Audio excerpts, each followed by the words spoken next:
What is good? Welcome back to the Pistons Jack YouTube channel. On today's show, we are going to be reacting to an article from The Athletic from the Detroit Pistons beat reporter Hunter Patterson's 8 potential free agents the Pistons could target. So let's get to it.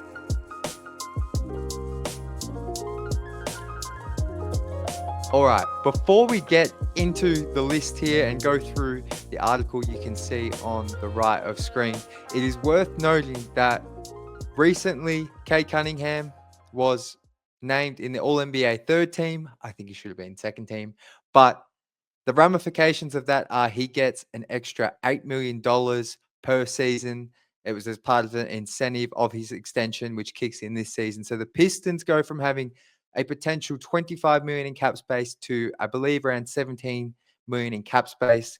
Now, it's also worth noting that includes that money needs to be used potentially to sign free agents like Malik Beasley, Tim Hardaway Jr., Dennis Schroeder, and there's one other name escaping me. But we're not going to get too deep into that. This episode's more so looking at some of the names, some of the players that could help the Pistons going into next season and fill some of the holes we saw in the playoffs. So we're going to get to Hunter's article here.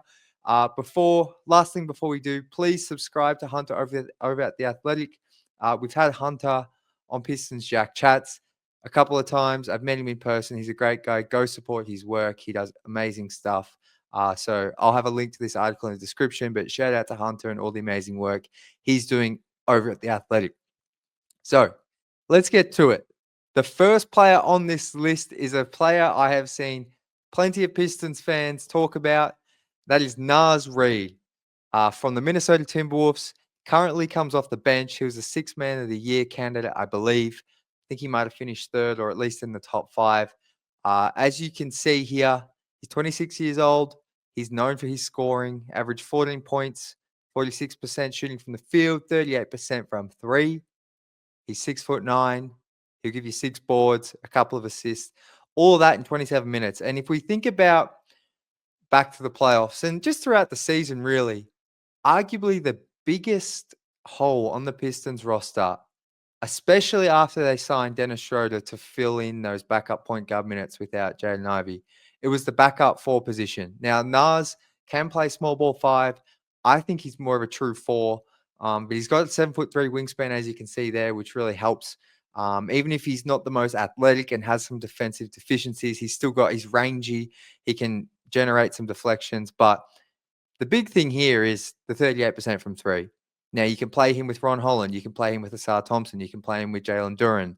This is all offensively speaking. He's a pick and pop guy for Cade. He's a spacer for Cade. He's a spacer for Ivy.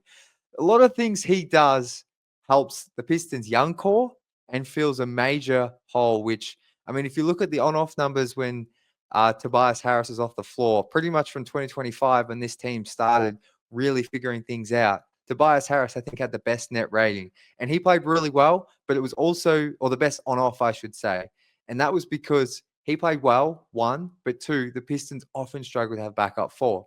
Now, I've spoken in the past about Asar Thompson potentially being that backup 4, but we saw them kind of go to that in the playoffs. And the issue you have there is putting Asar at the 4, it's really tough to have him guard the other team's best perimeter player when he's playing the 4, because if he's guarding the other team's best perimeter player on defense, more often than not, whoever's defending their 4-man, the Pistons, whoever's defending the opposing team's 4-man is undersized. And we saw the Pistons time and time again struggle with Asar at the 4 with their rebounding against the Knicks. Now, that's nothing against Asar. That's just because you needed Asar and Brunson, and that would often leave, what you saw when the Knicks went to double bigs and the Pistons, particularly without Stu, had B-Ball Paul in there and Asar at the 4. They were just too outsized. And even if you had Stu there, I think just playing Asar at the 4, I just don't see that being valuable for the team. I think maybe he could do it, but I want Asar on the team's best perimeter player.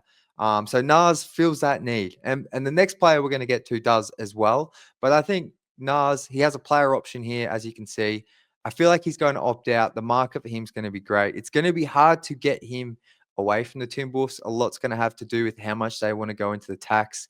I think they have new ownership finally. So there's potential to get him. Now, Cade, obviously, getting that bump means it's going to be hard to give maybe Naz a huge offer, especially if you want to bring back Malik Beasley. But I can see why Hunter has Naz here, number one. Number two, I think this is a very realistic option for our Pistons. And we look at Bobby Portis here. We've seen Portis kill the Pistons in the regular season ever since he's been with the Bucks. Now, I believe Portis missed a fair chunk at the end of the season due to violating some sort of drug policy. Maybe it's performance enhancing. But when you look at the numbers here, Bobby Portis, 6'10", 14 points, 47% from the field, 37% from three, 8 boards in 25 minutes. So pretty similar numbers to Naz. Obviously, Portis is 4 or 5 years older. I'm not sure. Defensively, Portis is a bit of a liability, but in my opinion, he's a true backup 4 and can play some small ball 5, can really shoot the ball, can really get you buckets off the bench. So as you can see, he has a player option. It's pretty cloudy. Things are up in the air with which direction the Bucks are going to go. If they do keep Giannis, it feels like Portis could be on the way out from the Bucks, a real cherry chip for them. So ideally, if he becomes a free agent, I think the Pistons could get him. I think he'd fit this team really nicely. He plays on the edge. I feel like even though he struggles a bit defensively, he's a good rebounder, as you can see there. He's 6'10", 7'2" wingspan. He's a pretty strong guy. I think he could really help this team. And he's just a bucket. We've seen him have 20-point quarters, big halves here and there. He's done it in the playoffs as well. I wouldn't expect the Pistons to sign him to anything long-term, but I could see like a 2-year deal there or a 1-year deal. But I think that's a player that would really help and is a realistic option because as we get to some other players here, you'll see they're restricted free agents, and typically these guys are really hard to get from their team. And Santi Aldama here, restricted free agent, the Spaniard, another guy who I think is a true 4, can play some 5, 24 years old. He's just finished his 4th season in the NBA with the Grizzlies. Once again, similar numbers to the first 2 guys we've seen. Around 13 points, 48% from the field, 37% from 3. He'll give you 6 boards and those 2 to 3 assists. You know, when we look at the numbers, these first 3 players are all very similar, and they're all guys that are probably backup 4s on a playoff team. And I mean, Nas maybe could be a starter, but Santi is a European player, similar mold to the first 2 guys I've spoken about. A little bit taller, 6'11", as you can see. So you get a bit more size with him, but it's really hard for me to see the Pistons being able to make an offer that the Grizzlies wouldn't match. So if the Pistons were able to pull this off, I would like it. Now, look, does this mean they if they offer him everything they have, then they can't bring... Like, I think they can still bring back Beasley with the taxpayers mid-level. It's just whether or not Beasley is going to take that. But I don't want to get into that too much for the sake of this show. But Aldama would certainly fill a need like the other guys. Now, moving positions a little bit. Caris LeVert. He finished the season with the Hawks. He was part of that DeAndre Hunter trade. He was originally started the season with the Cavs, but as you can see here, unrestricted free agent, coming off a season where he was just paid $16.6 million. Stats, as you can see, 12 points, 47% from the field, 37% from 3 assists, 3 rebounds, 25 minutes a night. This would be a veteran. I think Caris at this point of his career is a 2 or 3. I think he's definitely more of a score-first guard. Now, if you bring him in, I'm not sure what it's going to cost. I still can't I still think he's going to be looking for a multi-year deal. Whether or not he gets that remains to be seen. But if we have, so in my mind, if the Pistons have, I want the Pistons to bring back Jaden Ivey, and I want them to bring back Malik Beasley. I think what Beasley did for the culture was incredible, and I think I would just rather have him than Caris LeVert right now, because LeVert's more of an on-ball player, and I want the ball in Ivy and Cade's hand. And I don't think he really feels that backup point guard or backup playmaking need as much as maybe a Dennis Schroeder did. Or I'd rather maybe just try and figure out what you've got with Marcus Sasser a little bit more. But I can see why Caris is on this list. certainly a very serviceable veteran, and those numbers, like, pretty solid from three. I wouldn't be surprised if that was a career high for him. And then, 3 assists, 3 boards in 25 minutes. They're very good numbers, but I just, I don't think Caris LeVert should be the highest priority for a team like the Pistons. Trendon Watford, been on the Portland Trailblazers most recently with the Nets. 6'8", score first forward. I think he played center in college, or he was more of a big man in college. But um, as you can see here, I think this is coming off his third or fourth year in the league. Unrestricted free agent, 10 points, 4 boards, 3 assists in 20 minutes. I feel like he'd be playing that back up for third string 5 minutes. So I think if you bring him in, maybe B-Ball Paul, I think there's some similarities between those two, even if I think B-Ball Paul might be a little bit better defensively. Uh, Watford is a guy who can get buckets. From memory, has some crafty moves in the post. So definitely a backup big at best.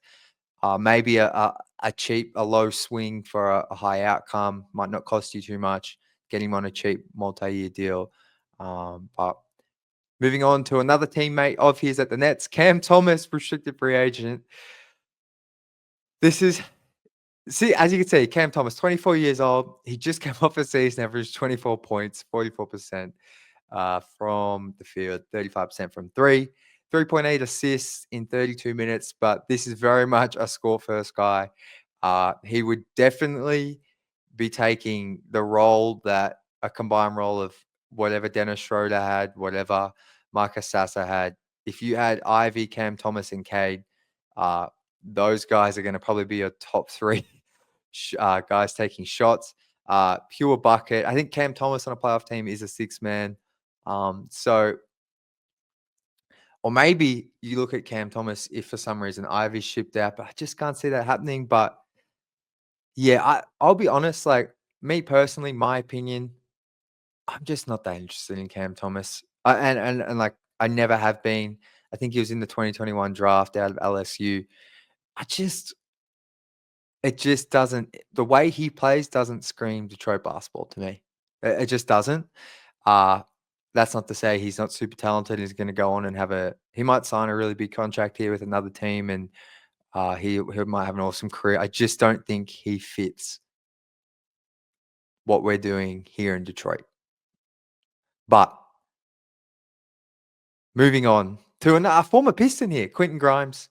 Actually, I'd love to know your thoughts on Cam Thomas because I just don't think the way he plays fits what the Pistons are building. But he's obviously a super talented player, puts the ball in the bucket. There's been a lot of conversation around the Pistons struggling to have a second or third scorer in the playoffs. So I know a lot of fans have been talking about Bookers and bigger name players, but Cam Thomas could be a bucket getter. But personally, I don't think that's the guy for Detroit, but would love to hear your thoughts in the comments. Quentin Grimes, 25 years old, restricted free agent, was with the Pistons after trade deadline in that horrible 14-win season. He ended up closing the season on a crazy tear. Um, Overall, he averaged 15 points, 39% from deep, 4 boards, 3 assists. Close the season, as you can see here, 22 points on 37% from the field. So he was getting a lot of shots, not on the best efficiency, but he did have some big games. And when the 76ers pretty much had everyone rested, he was getting some good reps there. But honestly, I'm pretty sure Grimes was traded because he was never coming back to the Pistons. So I just don't see this one happening at all. He would be a useful player for this team in terms of the two-way ability to defend and score and space the floor. It's something the Pistons are missing. But in terms of this happening, I just don't see it happening at all. Finally on this list, Steven Adams out of New Zealand, close to me down here in Melbourne, Australia, just across the ocean. Steven Adams, 32 years old, 6'11". You know what he does. I don't even have to read the numbers. He's he's an unrestricted free agent. Now, he would be your third big. You would be saying goodbye to B-Ball Paul.